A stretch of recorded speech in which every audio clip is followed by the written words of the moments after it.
Good morning everybody and this is your प्यारा सा channel love you chemistry and myself R K Rajput. So guys अब हम start करने वाले हैं अपना next reaction that is Wittig reaction and this reaction is very important.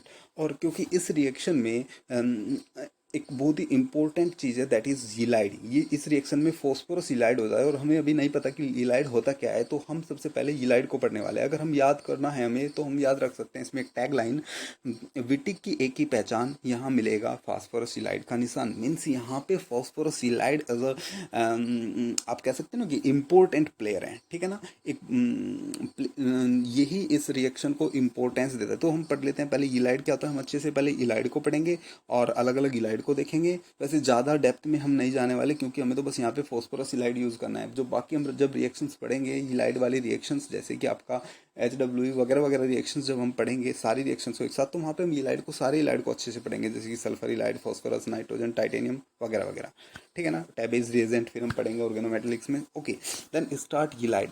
So what is ylide first of all? So this is the definition of यीलाइड।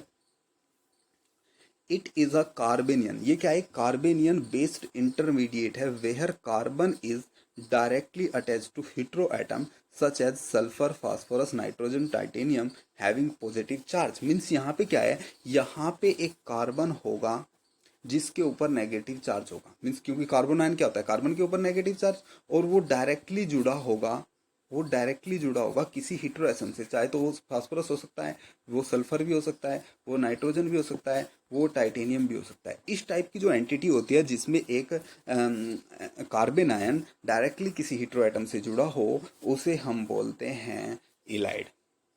अब अलग अलग वहाँ पे कैटेगराइज हो जाते हैं इस हेटेरो एटम के बेस पे। जो उनसा हेटेरो एटम यहाँ पे जुड़ा होगा उसका ही इलाइड वो होगा। अगर फॉस्फोरस जुड़ा है तो फॉस्फोरस इलाइड, सल्फर होगा तो सल्फर इलाइड, नाइट्रोजन होगा तो नाइट्रोजन इलाइड, टाइटेनियम होगा तो titanium ylide. I think you got it. Okay,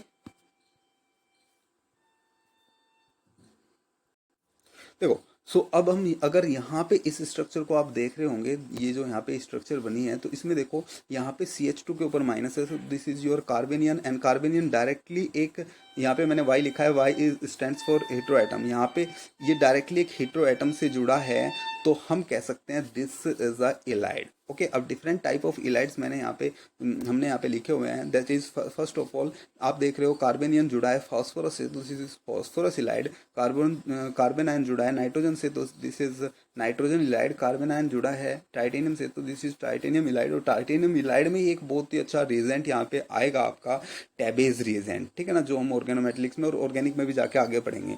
okay, अगर ये डायरेक्टली जुड़ा हो सल्फर से तो ये हो जाएगा सल्फर इलाइड। यहाँ पे लेकिन हम पढ़ने वाले हैं क्या, फॉस्फोरस इलाइड। बोलो समझ में आ रहा है?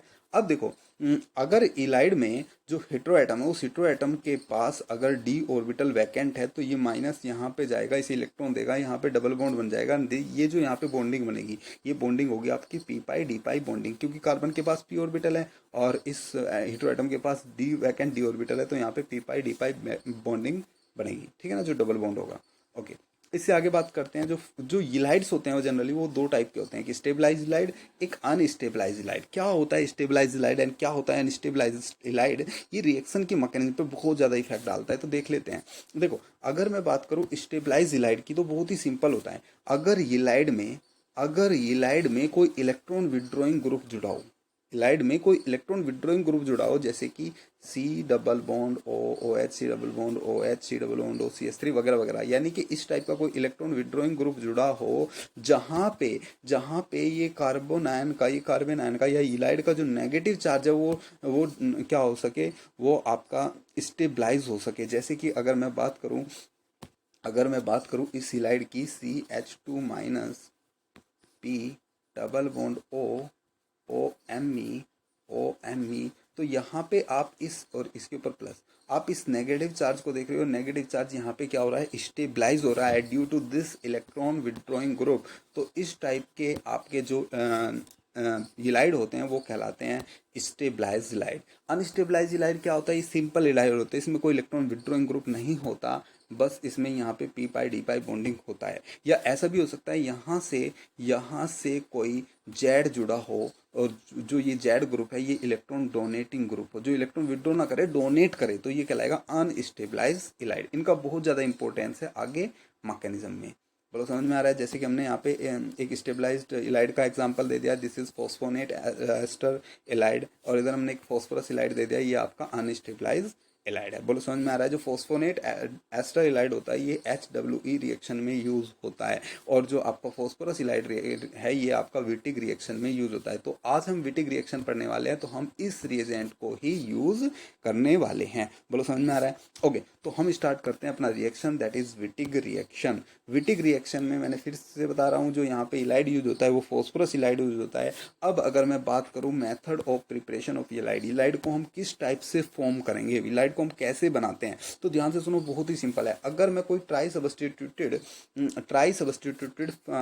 फॉस्फीन ले लूँ, ट्राई सब्स्टिट्यूटेड फॉस्फीन, जैसे कि देखो यहाँ पे फॉस्फीन ट्राई सब्स्टिट्यूटेड है, मैं आपका डाई सब्स्टिट्यूटेड सल्फर ले लूँ, डाई सब्स्टिट्यूटेड सल्फोक्साइड ले लूँ, अगर मैं ऐसे यहाँ पे कोई भी इनमें से सबस्ट्रेट ले लो और उसकी रिएक्शन में एल्किल हैलाइड से करा दूं, या मैं उसकी रिएक्शन ऐसे कंपाउंड से करा दूं जिसके पास लीविंग ग्रुप प्रेजेंट हो in presence of base, base की प्रेजेंस में, तो यहाँ पे इलाइड का फॉर्मेशन हो जाता है। फिर से सुनो ध्यान से, अगर मैं इनमें से कोई से भी सबस्ट्रेट की reaction in presence of base, alkyl halide या किसी भी ऐसे सबस्ट्रेट से करा दो जिसमें लिविंग ग्रुप प्रेजेंट हो, तो यहाँ पे इलाइड का फॉर्मेशन होता है। कैसे होगा वो मैकेनिज्म भी आगे देखेंगे।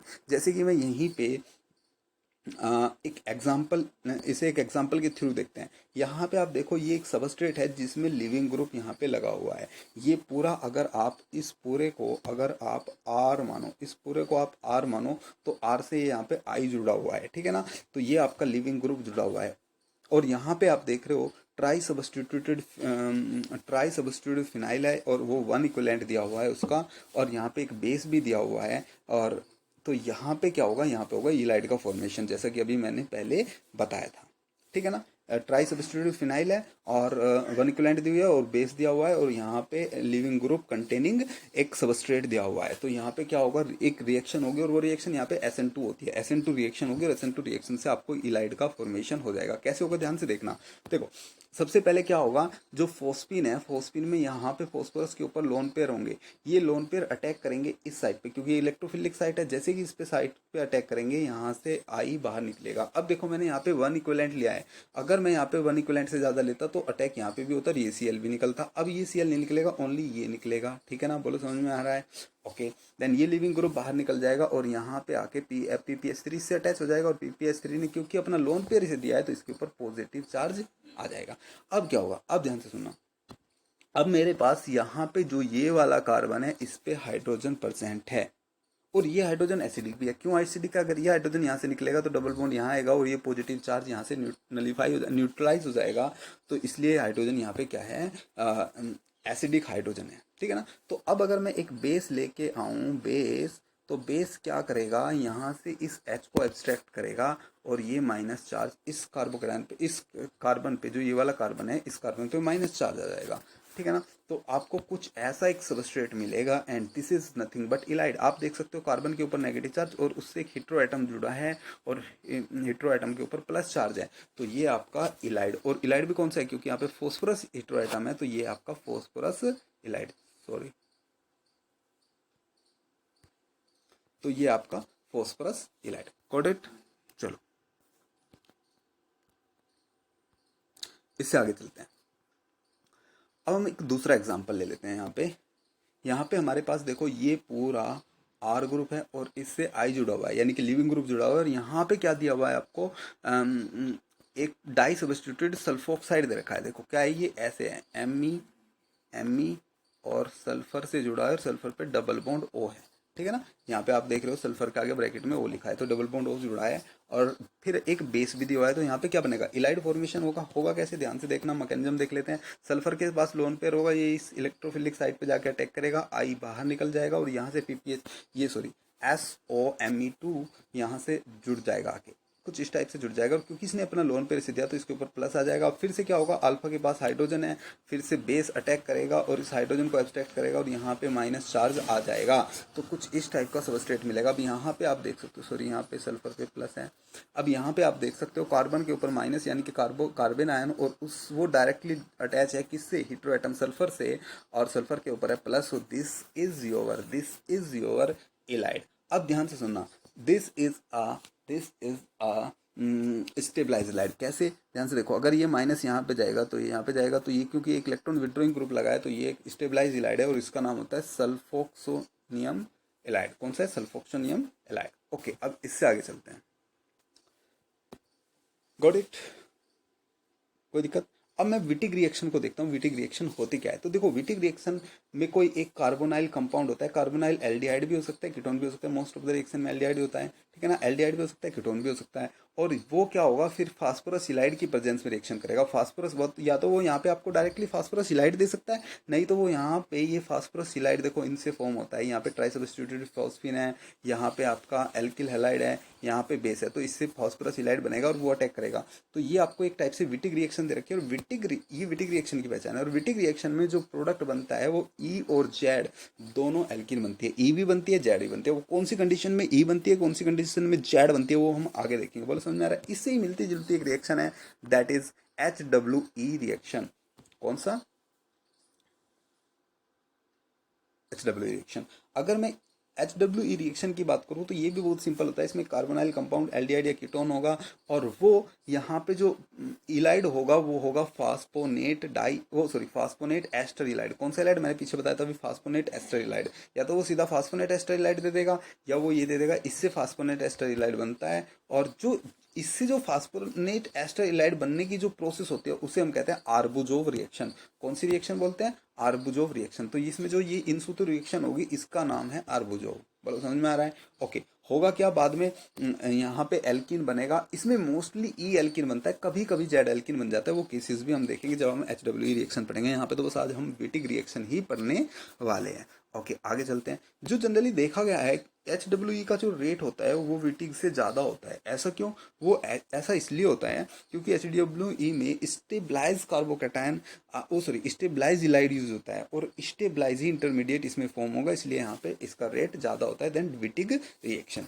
ओके, आगे चलते हैं। अब एक एग्जाम्पल ले लेते हैं, ठीक है ना। देखो एग्जाम्पल बहुत ही सिंपल सा है। इसमें देखो क्या दिया हुआ है, यहाँ पे आप देख रहे होगे एक R ग्रुप है और उससे आपका Br जुड़ा हुआ है, ठीक है ना, यही तो है, ये एल्काइल हैलाइड टाइप से ही है। ओके यहाँ पे देख रहे होगे आप एक कुछ ऐसा सबस्ट्रेट दिया हुआ है। देखो जब मैं आपको मैंने आपको रिएक्शन मैकेनिज्म पढ़ाया था तो वहाँ पे भी मैंने आपको प्रोटेक्टिंग ग्रुप्स पढ़ाए थे बीच बीच में, ठीक है ना। प्रोटेक्टिंग, वैसे मैं प्रोटेक्टिंग अलग से पढ़ाऊंगा। तो ये एक प्रोटेक्टिंग ग्रुप है जो प्रोटेक्शन करता है कीटोन का, ठीक है ना। ये आपका diol in presence of TSOH, ये एक एसिड है, इसकी प्रेजेंस में ये इससे रिएक्शन अगर कराते हैं तो ये इस कीटोन का यानी कि कार्बोनाइल कंपाउंड का इसका क्या कर लेता है, प्रोटेक्शन कर लेता है। तो हम जनरली यहाँ पे इसका प्रोटेक्शन करा रहे हैं, ठीक है ना। अगर हम प्रोटेक्शन ना कराए तो ये बेस यहाँ पे जाके अटैक कर देगा इलेक्ट्रोफिलिक साइट पे और क्या हो जाएगा, न्यूक्लियोफिलिक सब्स्टिट्यूशन, न्यूक्लियोफिलिक रिएक्शन हो जाएगी यहाँ पे, ठीक है ना। तो वो मुझे ये नहीं कराना, मुझे कार्बोनाइल को इसलिए मैं प्रोटेक्ट कर दूंगा। तो सबसे पहले हमने क्या किया,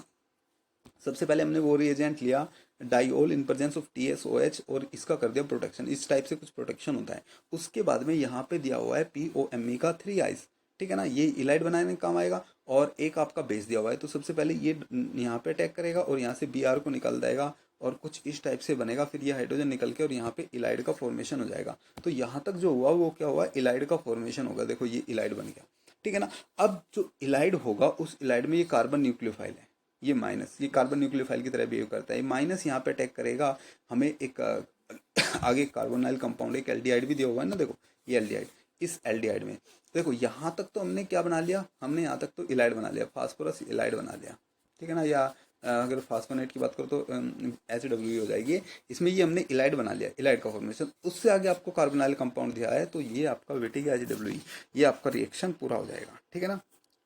ओके, बोलो समझ में आ रहा है। तो ये आपने फास्फोरस इलाइड बनाया और फिर आपने उसकी रिएक्शन एल्डिहाइड से करा के आपने यहाँ पे क्या किया, यहाँ पे जैसे ही अटैक करेगा ये O माइनस बनेगा। अब कुछ इस टाइप से लिख लेंगे। अब यहाँ ध्यान से देखना, इस विटिक रिएक्शन को ध्यान से देखना। यहाँ पे जो ये O माइनस है और जो POMe3 का 3 आइस है, POMe का थ्राइस, इसमें ये दोनों एक दूसरे के पेरिप्लेनर होने चाहिए, मीन्स एक ही प्लेन में होने चाहिए, एक ही साइड ये होने चाहिए, ठीक है ना। एक साइड देखो दोनों है यहाँ पे। अब होगा क्या, जो O के पास O के पास माइनस है वो अटैक करेगा इस पे और यहाँ पे बना लेगा एक 4 मेंबर्ड साइक्लिक ट्रांजिशन स्टेट, एक 4 मेंबर रिंग बन जाएगी, और वो रिंग क्योंकि अनस्टेबल है तो ये यहाँ पे ऐसे ब्रेक हो जाएगी और बन जाएगा कुछ इस टाइप से यहाँ पे डबल बॉन्ड, मीन्स यहाँ पे आपका कार्बन कार्बन डबल बॉन्ड का फॉर्मेशन हो जाएगा। This is the product of HW reaction, और फिर बाद में जाके इसका डिप्रोडक्शन भी हो जाएगा, तो ये आपको प्रोडक्ट मिल जाएगा। ओवरऑल आपका हुआ क्या, यहाँ पे एक ट्रिक हम बनाएंगे बाद में, वो कैसे बनेगी वो ध्यान से देखना। अभी वैसे मैं आपको एक बार दिखा देता हूँ। देखो आपको करना क्या है लास्ट में, चलो आगे बताऊंगा इस ट्रिक को। फिर प्रोडक्ट आप बिना देखे ऐसे ही, बस आपको कंडीशन पहचाननी है, प्रोडक्ट आप ऐसे ही बना लोगे, ठीक है ना। आप इस क्वेश्चन में देखो, ये वाला जो क्वेश्चन दिया हुआ है, इस क्वेश्चन में आपको यहाँ पे एक लिविंग ग्रुप वाला कंपाउंड दिया हुआ है, PPH3 in presence of base ये दिया हुआ है। तो ये क्या करेगा, ये आपका इलाइड बनाएगा, और जो इलाइड बनेगा वो इलाइड इसके साथ रिएक्ट करेगा एल्डिहाइड के साथ, और प्रोडक्ट बना लेगा। ये आप इसका करके देखना, मैकेनिज्म हो जाएगा, बहुत ही सिंपल है, ठीक है ना, जैसे पहले बताया। वैसे मैं अभी मैकेनिज्म बताऊंगा, इस नीचे वाले क्वेश्चन का बताऊंगा, ये थोड़ा सा हार्ड सा क्वेश्चन आपको देखने में लग रहा होगा, बड़ा सा क्वेश्चन है ना, तो इसका मैं बता दूंगा। ये देखो यहाँ पे आपको एक कार्बोनाइल कंपाउंड दिया हुआ है, ठीक है ना, और इसमें आपको यहाँ पे देख रहे होंगे POMe का ट्राई सब्स्टिट्यूटेड फॉस्फीन दे रखा है, और उसके साथ साथ आपको यहाँ पे लिविंग ग्रुप कंटेनिंग ग्रुप भी दे रखा है, और इन प्रेजेंस ऑफ बेस। तो ये इतना तो जो ये यहाँ पे है, जस्ट वेट अ सेकेंड, जो ये वाला पहले स्टेप में है, ये इलाइड बनाने का काम आएगा, इलाइड, ठीक है ना, ये इलाइड बनाने का काम आएगा, और बाद में H3O+ दे रखा है वर्कअप के लिए। बोलो समझ में आ रहा है, ठीक है ना, कोई दिक्कत? ओके। तो इस रिएक्शन की, और फिर आपको ये यहाँ पे प्रोडक्ट मिल जाएगा। एक बार इस रिएक्शन की हम मैकेनिज्म देख लेते हैं, ठीक है ना, क्योंकि बड़ा सा आपको देखने में रिएक्शन लग रहा है। तो चलो मैकेनिज्म देखते हैं इसकी। बहुत ही सिंपल है। सबसे पहले स्टेप में क्या होगा, आपका फॉर्मेशन ऑफ इलाइड होगा। तो मैंने आपको समझा भी रखा है। देखो क्या होगा, पी के पास लोन पेयर है, ये लोन पेयर अटैक करेंगे यहाँ पे आयोडीन, यानी कि आपका लिविंग ग्रुप बाहर निकल जाएगा और P+ आके ऐसे जुड़ जाएगा यहाँ से। अब यहाँ पे अल्फा पे हाइड्रोजन प्रेजेंट है, एसिडिक हाइड्रोजन है, इसे बेस क्या करेगा, यहाँ से बेस इसे निकाल लेगा और यहाँ पे माइनस चार्ज आ जाएगा, ये बन जाएगा, और ये बन गया आपका फॉस्फोरस इलाइड। आपका इलाइड यहाँ पे फॉर्म हो गया, ठीक है ना। अब इससे आगे चलते हैं स्टेप 2 में। स्टेप 2 में क्या होगा, जो आपका फॉस्फोरस इलाइड है उसका जो कार्बन न्यूक्लियोफाइल है वो कार्बोनाइल कंपाउंड पे क्या करेगा, अटैक करेगा, वो कार्बोनाइल कंपाउंड पे अटैक करेगा। तो आप जैसे कि यहाँ पे देख रहे हो, ये है आपके पास, ये है आपके पास कार्बोनाइल कंपाउंड, ये फॉस्फोरस इलाइड का न्यूक्लियोफाइल सेंटर, ये अटैक करेगा इस इलेक्ट्रोफिलिक सेंटर पे, ये बॉन्ड ऐसे ब्रेक होगा तो यहाँ पे माइनस बन जाएगा। और देखो ये माइनस इस पे अटैक करेगा, जैसे इस पे अटैक करेगा यहाँ पे एक 4 मेंबर साइक्लिक ट्रांजिशन स्टेट बनेगी, जैसे अभी पीछे बताया था मैंने, ठीक है ना। और फिर से बता रहा हूँ, ये दोनों जो O- है और ये एक दूसरे के पेरिप्लेनर होने चाहिए तभी अटैक होगा, ठीक है ना, एंटी पेरिप्लेनर नहीं होने चाहिए। तो यहाँ पे अटैक होगा और फिर ये रिंग ऐसे ब्रेक हो जाएगी और यहाँ पे डबल बॉन्ड आ जाएगा। ध्यान से देखो, यहाँ पे ये डबल बॉन्ड का फॉर्मेशन हो जाएगा। बोलो समझ में आया, ठीक है ना, कोई दिक्कत, कर लोगे इसे, चलो हो जाएगी। अब इससे आगे हम इसकी ट्रिक देख लेते हैं। देखो ट्रिक बहुत ही सिंपल है। ट्रिक क्या है, ट्रिक ये है कि ध्यान से देखना। अब आपको एक तो फॉस्फोरस इलाइड दिया होगा, ठीक है ना, और एक आपको दिया होगा जी कार्बोनाइल कंपाउंड।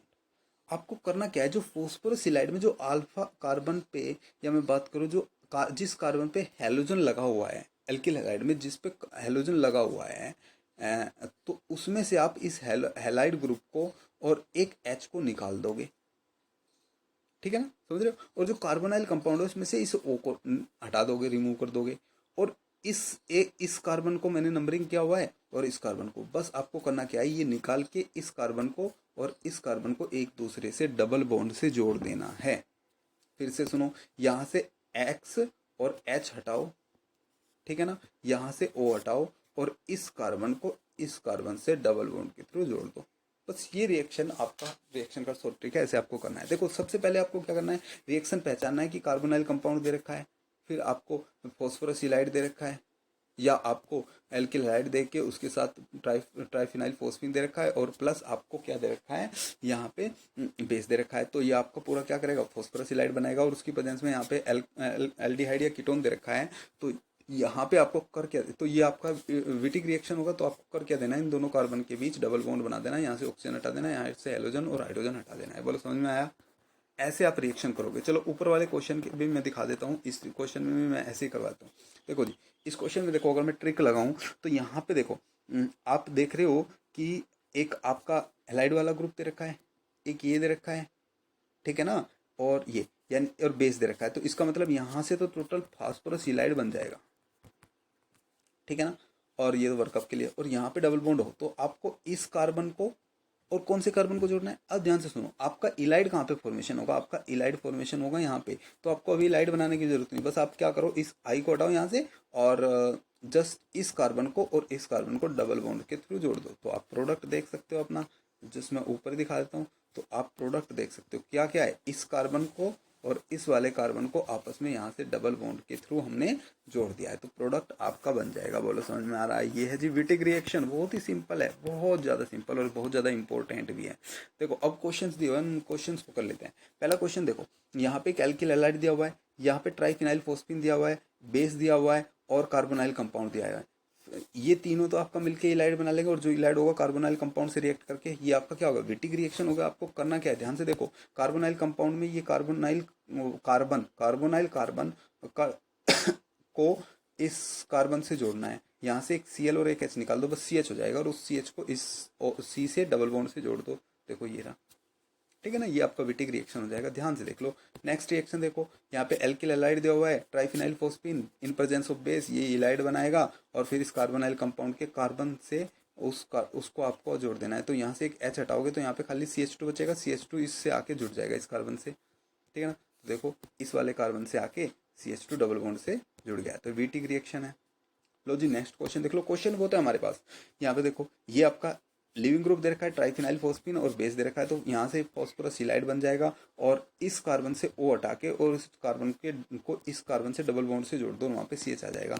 तो देखो इसे अगर मैं कार्बन नंबर A दूं, इसे कार्बन नंबर B दूं, और ये देखो आपका कार्बन नंबर B, ये आपका carbon number A double bond से जुड़ गया है।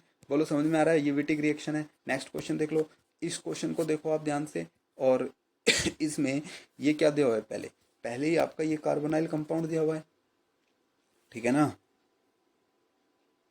और यहाँ पे आपको सीधा ही फास्फोनेट एस्टर इलाइड दिया हुआ है, ठीक है ना, ये HWE रिएक्शन होगा, लिख भी रहा है ऊपर HWE, ठीक है ना, फास्फोनेट एस्टर इलाइड है। देखो मैं कैसे पहचाना, यहाँ पे P से डबल बॉन्ड O जोड़ा है, तो ये फास्फोनेट एस्टर इलाइड अभी पीछे दिखाया था, ठीक है ना। तो होगा क्या, ये वाला कार्बन और ये वाला कार्बन आपस में आके डबल बॉन्ड से जोड़ दो, और कुछ नहीं करना है, देखो ये रहा, ठीक है ना, यही आपको करना है। अब देखो, अब एल्किन तो हमने बना दी, अब कब ई एल्किन बनेगी और कब जेड एल्किन बनेगी, बहुत ही सिंपल है। अगर आपके पास स्टेबलाइज्ड फास्फोरस इलाइड है तो वहाँ पे जो इंटरमीडिएट बनेगा वो स्टेबल इंटरमीडिएट बनेगा, और स्टेबल इंटरमीडिएट अगर होगा तो प्रोडक्ट भी स्टेबल बनेगा, यानी कि आपको ई एल्किन ट्रांस वाला मिल जाएगा, ई एल्किन मिल जाएगा। अगर अनस्टेबल है, अनस्टेबलाइज फास्फोरस इलाइड है, तो वहाँ पे अनस्टेबल इंटरमीडिएट बनेगा, जिससे वहाँ जेड एल्किन बनेगी। मीन्स स्टेबलाइज्ड ई एल्किन बनाएगा और अनस्टेबलाइज्ड जेड एल्किन बनाएगा।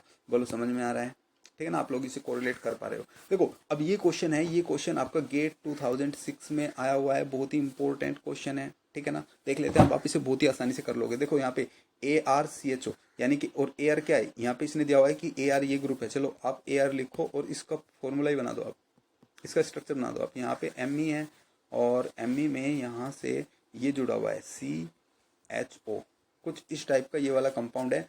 और ध्यान से देखो, ये एल्डिहाइड दे दिया यहाँ पे इसने, और यहाँ पे आपका PPH3, ये सॉरी पूरा आपको क्या दे दिया, यहाँ पे डबल बॉन्ड दिया हुआ ना, अगर डबल बॉन्ड को मैं ऐसे तोड़ूं तो इसके ऊपर माइनस आएगा, इसके ऊपर प्लस, तो ये क्या एक फास्फोरस इलाइड है, ठीक है ना। तो फास्फोरस इलाइड का ध्यान से देखो, फास्फोरस इलाइड का ये वाला कार्बन और इसका ये वाला कार्बन आपस में जोड़ दोगे डबल बॉन्ड से, ठीक है ना। अब देखो यहाँ पे ऑप्शन दिए हुए हैं चार ऑप्शन में, पहले में तो प्रोडक्ट दिया हुआ है यानी कि एल्किन बनेगी, और दूसरे में यहाँ पे इंटरमीडिएट दिया हुआ है। ध्यान से देखो, एक बार पहले दो ऑप्शन में सिस एल्किन दिया हुआ है, दूसरे दो ऑप्शन में ट्रांस एल्किन दिया हुआ है। सिस बनेगा या ट्रांस बनेगा वो अभी हम देखेंगे। सबसे पहले हम इंटरमीडिएट देख लेते हैं। देखो यहाँ पे अगर मैं इलाइड की बात करूँ तो इलाइड एक अनस्टेबल इलाइड है। कैसा है, अनस्टेबल।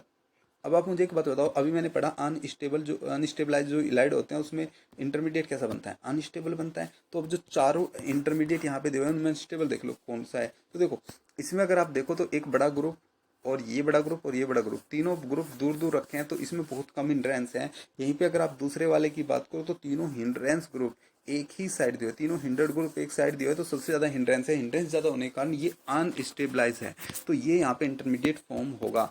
दूसरे तीसरे वाले में भी देख लो, यहाँ पे अनस्टेबलाइज जो आपके हैवी है वो दूर दूर दिए हुए हैं, तो ये भी अनस्टेबलाइज नहीं होगा।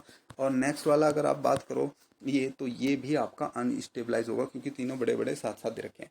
तो या तो बी बनेगा या तो डी बनेगा, या तो बी बनेगा या डी। अब आपको बताइए, अगर अनस्टेबलाइज इंटरमीडिएट है तो जो एल्कीन बनता है वो कौन सा बनता है, ई एल्कीन, ई एल्कीन, ठीक है ना, sorry sorry sorry, Z alkene. E alkene तो कब बनता है, जब स्टेबलाइज होता है, तो अनस्टेबलाइज में जेड एल्किन बनेगा। तो जेड एल्किन इसमें है, क्योंकि लास्ट वाले में तो आपको क्या दिया हुआ है, ई एल्किन दिया हुआ है, ठीक है ना, तो इसमें आपको जेड एल्किन बन जाएगा ये, और ये आपका इंटरमीडिएट अनस्टेबलाइज। तो ऑप्शन हो गया हमारे पास कौन सा, ऑप्शन हो गया हमारे पास बी। बोलो समझ में आ रहा है, बताओ समझ में आ रहा है, ठीक है, चलो आगे चलते हैं। तो बहुत ही इंपॉर्टेंट क्वेश्चन था दिसंबर वो सॉरी गेट 2006 का। अब देखो मैं जाते जाते आपको होमवर्क देते जाता हूँ, ये आपको 2 क्वेश्चन है होमवर्क के बहुत ही सिंपल है, इसमें थोड़ा सा एक अलग से रिएजेंट और जोड़ दिया, वो आपको पता है, क्योंकि हम इतने रिएजेंट हम पहले ही पढ़ चुके हैं, ठीक है ना। चलो अगर मैं पहले की बात, इन्हें सब जानते हैं, नहीं जानते तो मैं आपको क्ल्यू दे दूंगा यहाँ पे। देखो पहले वाले में ये आपको क्या दिया हुआ है, यहाँ पे आपको कार्बोनाइल कंपाउंड दिया हुआ है, यहाँ पे आप अगर देखो तो ये आपको अनस्टेबलाइज इलाइड दिया हुआ है, फॉस्फोरस इलाइड। तो फॉस्फोरस इलाइड और कार्बोनाइल कंपाउंड तो कौन सा होगा, विटिक रिएक्शन होगा, विटिक विटिक रिएक्शन होगा। और अनस्टेबलाइज है तो कौन सा बनेगा, जेड के ई, जेड बनेगा, ठीक है ना। और ध्यान से सुनो, जो एल्किन बनेगा, अब जो नेक्स्ट एजेंट दिया H2PDC, ये क्या करेगा, जो एल्किन होता है एल्किन को रिड्यूस कर देता है, एल्किन में से जो एल्किन बनेगा वो हटेगा और वहाँ पे 2 H जुड़ जाएंगे, ठीक है ना। सिर्फ एल्किन यहाँ पे आपको बन जाएगा, वो सॉरी एल्किन, एल्केन बन जाएगा, ठीक है ना। नेक्स्ट क्वेश्चन में देखो कार्बोनाइल कंपाउंड दिया हुआ है, फॉस्फोरस इलाइड दिया हुआ है, ठीक है ना। फिर से क्या होगा, एक एल्किन फॉर्मेशन होगा, और जो एल्किन होगा, आप देखो यहाँ पे MCPBA दिया हुआ है। MCPBA क्या करता है, जो एल्किन होता है उसे कन्वर्ट कर देता है, अनसैचुरेटेड कंपाउंड्स को, इनको कन्वर्ट कर देता है किसमें, इपोक्साइड में। इपोक्साइड, ये इपोक्साइडेशन का काम करता है। तो डबल बॉन्ड जो होगा उसे हटा के वहाँ पे आप इपोक्साइड फॉर्म कर दोगे, ठीक है ना। तो ये कंपाउंड करेगा। आई होप आप लोगों को समझ में आ गया होगा। हमने सभी इसके क्वेश्चंस भी बहुत सारे क्वेश्चंस कर लिए। अगर अभी आपको कोई डाउट है तो प्लीज़ कमेंट करके पूछिएगा, ठीक है ना। तो यहाँ पे आपका विटिक रिएक्शन खत्म होता है, ठीक है ना। हमने इलाइड भी पढ़ा अच्छे से, विटिक रिएक्शन पढ़ा। फिर हम क्या करेंगे, नेक्स्ट लेक्चर में नेक्स्ट रिएक्शन हम लेके आएंगे, ओके। सो आई होप आपको लेक्चर अच्छे से समझ में आया होगा। प्लीज़ लाइक करें, शेयर करें, सब्सक्राइब करें। और मैं फिर से कहना चाहता हूँ, प्लीज़ आप लोग टीचर्स की रेस्पेक्ट किया कीजिए, ठीक है ना। जो ये बहुत गलत बात है कि जो आपके जो मेहनत करने वाले टीचर आप उनकी रेस्पेक्ट नहीं करते, ठीक है ना। आप लोगों को पता होगा मैं किसके बारे में बात कर रहा हूँ, खान सर के बारे में बात कर रहा हूँ। तो please do respect of teachers, and again please like share and subscribe, and thank you, bye bye.